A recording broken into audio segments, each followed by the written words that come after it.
নমস্কার বন্ধুরা, simple cook with পলির পরিবারে সবাইকে স্বাগত জানিয়ে আবার একটা নতুন রেসিপি নিয়ে হাজির হয়েছি। আশা করি তোমাদের রেসিপিটি কাজে লাগবে।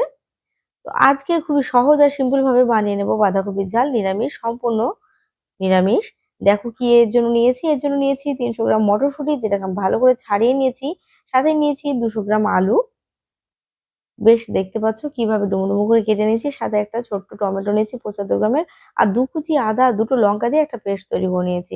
আর এইখানে নিয়েছি একটা 650 গ্রাম ওজনের বাঁধাকপি, যেটাকে আমি কেটে নিয়েছি। আগের থেকে আমি ভালো করে ধুয়ে কেটে নিয়েছি। তো এই যে মশলাটা দিয়েছি তার মধ্যে আমি দিয়ে দিচ্ছি 1 চামচ ভাজা ধনে গুঁড়ো আর 1 চামচ ভাজা জিরে গুঁড়ো। হ্যাঁ, একটু অন্যভাবে রান্না করব। তো চলো কথা না বাড়িয়ে শুরু করে দিই আজকের রেসিপি। চাইলে কিন্তু তোমরা এখানে বাটা মশলা পুরোটাই ব্যবহার করতে পারো। আর এখানে আমি দিয়ে দিলাম 4 চামচ সর্ষের তেল। তেলটা গরম হয়ে গেলে দিয়ে দিলাম 2টো শুকনো লঙ্কা, একটা শুকনো লঙ্কা আর 2টো তেজপাতা দিচ্ছি, 5 ফোড়ন। তারপর দিয়ে দেবো আলুগুলো। আলুগুলো দেওয়ার পর একটু আমি নেড়ে দিচ্ছি। একটু নেড়ে দেওয়ার পর আমি এখানে দিয়ে দেবো লবণ। লবণটা দিয়ে যদি আমি ভাজি তাহলে পরে আমার কিন্তু রান্নাটা অনেকটা এগোবে, আবার বেশ রান্নাটা ভালো হবে। তো দেখো, সবসময় তোমরা নিশ্চয়ই খেয়াল করবে যে আমি এভাবে কম বেশি রান্নাটা ব্যবহার করে থাকি। তো নেড়ে চেড়ে দেখো বেশ ভালো করে লাল করে ভেজে নেবো। তবে আমি এখানে ঢাকনা ব্যবহার করছি, চাইলে তোমরা তোমাদের পছন্দ মতো ব্যবহার করতে পারো, তাতে কোনো অসুবিধা নেই। আলুটা বেশ লাল করে ভাজা হয়ে গেছে, দেখতেই পাচ্ছ। আমি এর থেকে আর বেশি ভাজবো না। এই পর্যায়ে আমি দিয়ে দিলাম টমেটো। আবারও আমি সামান্য নেড়ে দিচ্ছি। প্রিয় দর্শক বন্ধুরা, তোমাদেরকে অনুরোধ করবো যে অবশ্যই তোমরা স্টেপ গুলো ফলো করবে। এবার দিয়ে দিচ্ছি বাটা মশলা। আর এখানে বাটি ধুয়ে দিয়ে দেবো 2 চামচ মতো জল। তারপর আবার একটু নেড়ে দেবো। এবার এখানে দিয়ে দিচ্ছি হলুদ গুঁড়ো। 1 চামচ হলুদ গুঁড়ো ব্যবহার করবো চা চামচের। আর দিয়ে দেবো সামান্য লঙ্কা গুঁড়ো ঝালের জন্য। চাইলে কিন্তু তোমরা পুরোটাই কাঁচা লঙ্কা বেটে ব্যবহার করতে পারো, তাতে কোনো অসুবিধা নেই। এবার খুব ভালো করে মশলাটাকে কষিয়ে নিতে হবে।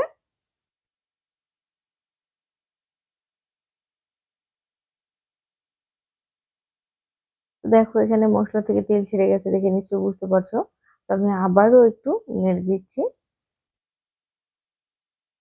তারপর এখানে আমি দিয়ে দেবো সামান্য কাশ্মীরি লঙ্কার গুঁড়ো, তাতে করে কালারটা একটু ভালো আসবে। আর দিয়ে দেবো স্বাদটা ব্যালেন্স করার জন্য সামান্য চিনি। এ পর্যায়ে দিয়ে দিচ্ছি আমি মটরশুঁটি। মটরশুঁটি দেওয়ার পর আবার খুব ভালো করে একটু কষিয়ে নেবো। প্রায় 1 মিনিট মতো এভাবে মশলার সাথে কষিয়ে নিতে হবে।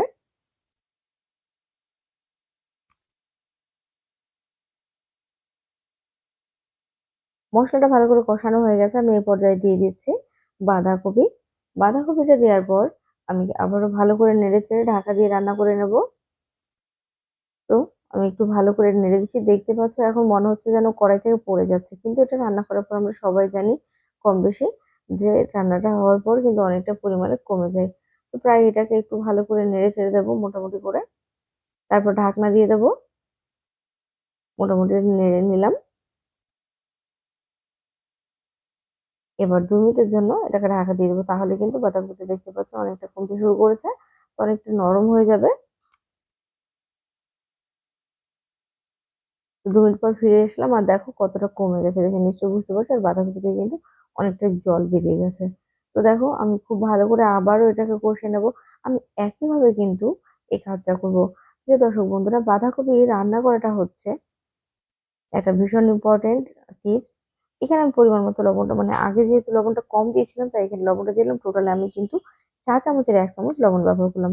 তো এখানে যেটা বলছিলাম, বাঁধাকপি রান্নাটা হচ্ছে আমরা যতটা ভালো করে নেড়ে নেব, মানে মশলাটাকে ভালো করে কষে নেব, বাঁধাকপির স্বাদটা কিন্তু তার উপর ডিপেন্ড করে। তো অবশ্যই কিন্তু এই টিপসটা তোমরা খেয়াল করবে। আমি ঢাকনা খুলে বারবার একইভাবে নেড়ে দিয়েছি। আর দেখতে পাচ্ছ এখানে পরিমাণে ঠিক কতটা কমে গেছে। তোমাদের অনুরোধ করবো অবশ্যই নিরামিষ দিনে একবার এই রেসিপিটি ট্রাই করবে। আশা করি তোমাদের ভালো লাগবে। আমি যে সমস্ত মশলাগুলো দিলাম সেগুলো খুবই সাধারণ। তো এইখানে দেখো আমি দিয়ে দিলাম আরো হাফ কাপ মতো জল।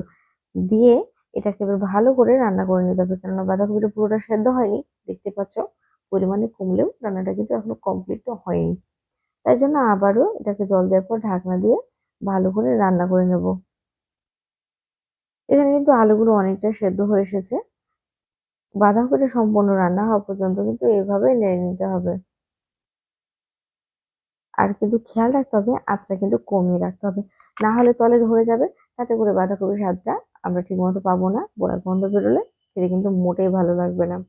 তার জন্য কাজটা কিন্তু খুব সাবধানে আবারও বলছি যে আঁচটা কিন্তু কমিয়ে রেখে তোমরা এভাবে রান্না করে নেবে।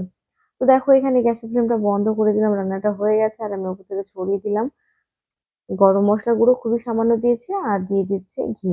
এটা আমার বাড়ির তৈরি ঘি, চাইলে কিন্তু তোমরা বাড়িতে দুধের সর থেকেও ঘি তৈরি করে নিতে পারো।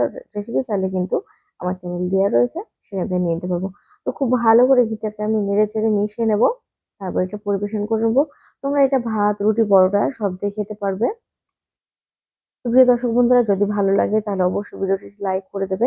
আর যারা নতুন বন্ধু রয়েছে এখন আমার চ্যানেলটি সাবস্ক্রাইব করোনি, তাদেরকে অনুরোধ করবো অবশ্যই আমার চ্যানেলটি সাবস্ক্রাইব করে পাশে থাকা বেল আইকনটি প্রেস করে আমার সাপোর্ট করবে। আমি বলি আজকের মতো এখানে বিদায় নিচ্ছি। সবাই ভালো থাকবে, সুস্থ থাকবে। নমস্কার।